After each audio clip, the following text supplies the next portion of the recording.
اب تک تو کوئی اولاد نہیں ہوئی، آپ میرے لیے دعا فرمائیں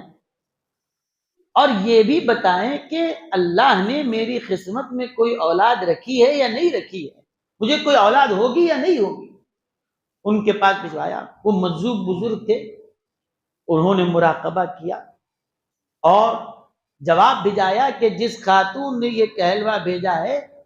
کہ مجھے اولاد ہوگی یا نہیں ہوگی، میری قسمت میں کوئی اولاد ہے یا نہیں ہے، تو یتیم شاہ صاحب رحمۃ اللہ علیہ نے فرمایا جا کر اس خاتون کو خوشخبری دے دو کہ اللہ تعالیٰ نے تمہاری قسمت میں اولاد بھی رکھی ہے اور بیٹا بھی ہوگا، اور وہ لڑکا پیدا ہوگا عام نہیں، وہ حافظ قرآن بھی ہوگا، محافظ علوم فرقان بھی ہوگا۔ اللہ تم کو وہ بیٹا عطا فرمائے گا جو حافظ بھی ہوگا اور قرآن کے علوم کو پھیلانے والا ہوگا، دین کا مجاہد اور سپاہی بنے ہوگا، عظیم دین کا داعی اللہ تمہارے خاندان میں پیدا کرنے والا۔ وہ مجذوب کی دعا کی۔ اس کے بعد آپ کی والدہ فرماتی ہیں کہ آثار حمل ظاہر ہوئے، اور حضرت شیخ الاسلام جب اپنے والدہ کے پیٹ میں آئے، آپ کی امی جان فرماتی ہیں بڑی پاکیزہ نیک خاتون تھی، اللہ والی تھی۔ وہ فرماتی ہیں کہ جب یہ میرے پیٹ میں آئے، اس زمانے میں نے خواب میں دیکھا کہ اللہ کے رسول صلی اللہ علیہ وسلم تشریف فرما ہیں، اور آپ ایک بات یاد رکھیں، نبی کریم صلی اللہ علیہ وسلم کو کوئی خواب میں دیکھ رہا ہے، حضور علیہ السلام کے خواب میں دیکھنا، آپ کا دیدار کرنا، جس حال میں حضور کو دیکھا جائے یہ سعادت ہے۔ حضور چلتے ہوئے نظر آئیں یہ بھی سعادت، حضور کو بیٹھا ہوا دیکھیں، لیٹا ہوا دیکھیں، یا آپ خطبہ دے رہے ہوں، جو جس حال میں نبی کو دیکھو یہ سعادت ہی سعادت ہے۔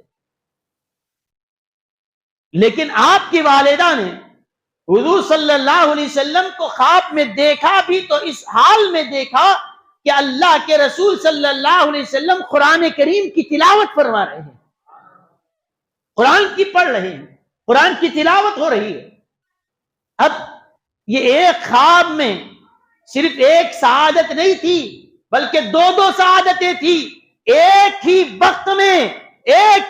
میں آنکھ ہے کہ مصطفیٰ کا دیدار کر رہی ہے، اور کان ہے کہ نبی کی زبان سے قرآن کی تلاوت بھی سن رہی ہے، اور یہ منظر، یہ سعادت ان کو مل رہی ہے کہ قرآن بھی سن رہی ہے تو صاحب قرآن کی زبان سے سن رہی ہے، کہ قرآن اور کیا ہے، قرآن بھی پڑھا جا رہا ہے اور صاحب قرآن کا چہرہ بھی دیکھا جا رہا ہے۔ اب یہ صبح اٹھی تو سوچنے لگی کہ اس خواب کی کیا تعبیر ہے،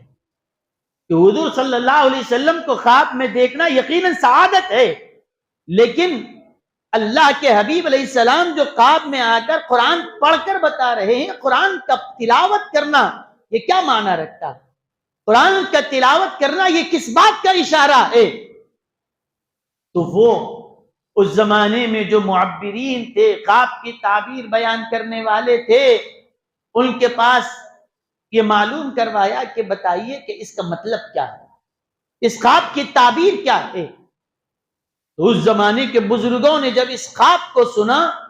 تو سن کر فرمایا کہ اللہ کے رسول علیہ السلام خواب میں تشریف لا کر یہ قرآن کی تلاوت کر کے بتا رہے ہیں کہ تمہیں جو لڑکا ہونے والا ہے وہ معمولی نہیں، وہ اسلام کا بہت بڑا داعی ہوگا اور ایسا عالم بنے گا کہ جب آئے گا تو قرآن کے علوم کو پوری دنیا میں پھیلانے والا ہوگا۔ آج جو جامع نظامیہ سے علم جو پوری دنیا میں پھیل رہا ہے یہ ایسے ہی نہیں، یہ بنا بعد میں ہے، پہلے مصطفیٰ نے بشارتیں عطا فرمائی کہ یہ قرآن کے علم کو پھیلانے والے ہوں گے، قرآن کے علوم کو پھیلانے والے ہوں گے۔